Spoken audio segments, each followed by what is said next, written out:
Engineering design, this is working drawing 101. So yesterday I modeled up this basic one-dimensional, I guess it's three-dimensional now, puzzle cube, but it really doesn't have dimensions off of one flat face or the XY plane.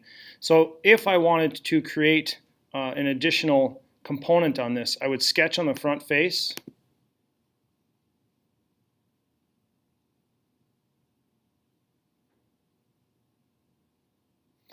And I could use a rectangle tool.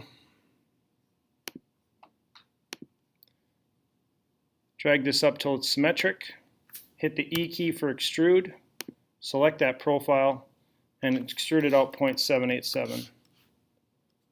And now I have a 5-piece puzzle cube part. So let's say this was my piece. I would save it as version 2. And then to go into the drawing environment, just as a reminder, I'm going to create a drawing from this design.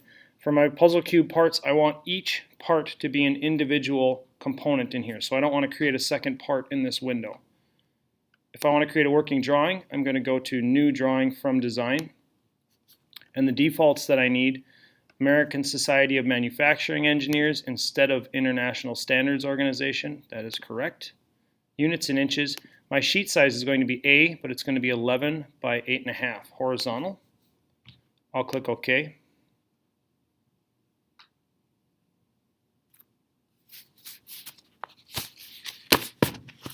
The drawing environment is a little bit of a workout for these computers running Fusion, and that's why we get the Rainbow Wheel of Death. My computer is also full of hard drive stuff. And it gets worked like a rented mule. So hopefully you skipped forward from this part.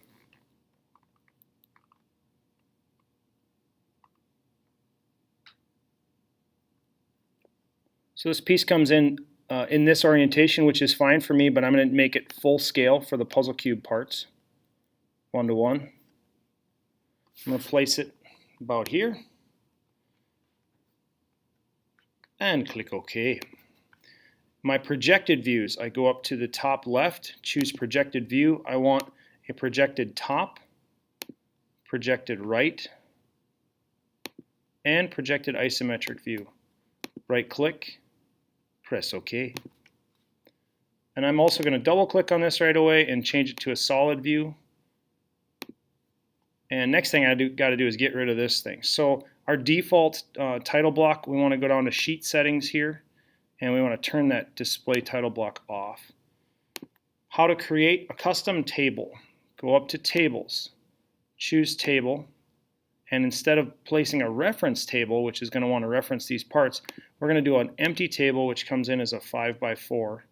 Snap it into that bottom corner, and then right away go ahead and delete 3 of those columns. Now I can fill in my most important information: name, date, scale, project name, file name, and units. Those would all be important to put in. Finally, dimensioning. I'm going to want to space these out a little bit. So if I want to move these, I grab this gray center cube here and give a little bit more room. Should be good now. Maybe move this over that way a little bit. Hit the D key for dimension, and my critical dimensions have to be given here. Width. I have 2 variables here, so I have to show this width as well. Now it's rounding to 0.79. I can change the annotation settings so that my dimension precision is to the thousandths of an inch. Boom. So please do that so we get that 0.787.